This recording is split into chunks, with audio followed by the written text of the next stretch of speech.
2. Move Tool and Moving Layers. You can move layers and folders in the Layers panel by dragging. In order to move a layer on the canvas, hit the V key. Press that, and now if you have a layer selected, you can move it around if it's not locked. You can move it with your mouse or with your keyboard arrow keys. You can also use Shift and an arrow key to move it by 10 pixels.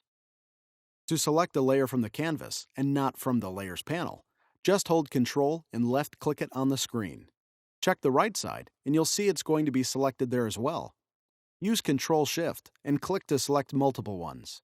Always take a look at the Layers panel to see what you're selecting. Here's a neat trick.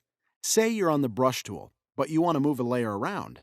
Instead of pressing V, you can hold Ctrl and you'll temporarily have the Move tool selected instead of your current one. This way, you don't have to constantly switch tools. We need to move objects with precision, so, to help us, Photoshop has a bunch of options. The first one is the Guides. From the side, click and drag and you'll see a light blue line appear. That's a guide. This can help you align things. You can drag guides from the top too. To show or hide them, toggle Ctrl::. Notice that if you're on the Move tool and go over a guide, you can actually move it. That's great, but sometimes you want to lock them. To do that, press Ctrl::. The grid is another option Photoshop has for you. Press Ctrl:' and it will show up. Lining things up has never been easier. Want more? You got it. How about Smart Guides? Place multiple objects on the canvas and move one. You'll see some red lines appear indicating how your object is placed in relation to others.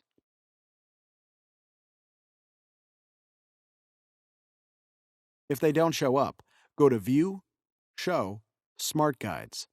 Last but not least, we have this top panel. Select multiple objects and play with these options to see how they work. Their names may sound complicated, but the icons really tell the story. These are amazing when you want to perfectly align or distribute items on the canvas. And while we're at the top, let's take a look at the left side. I told you about the Control-Click technique, used to select a layer or a group from the canvas, but you can also check this Auto Select box and get almost the same thing. With that option activated, wherever you click on the canvas, that layer or folder will be selected. Uncheck that since it's not good for the workflow. The Show Transform Controls is another box you need to leave unchecked, because we use the Ctrl-T method to resize an object if we want that. So, we've learned a lot of things about layers, folders, and moving things around with precision.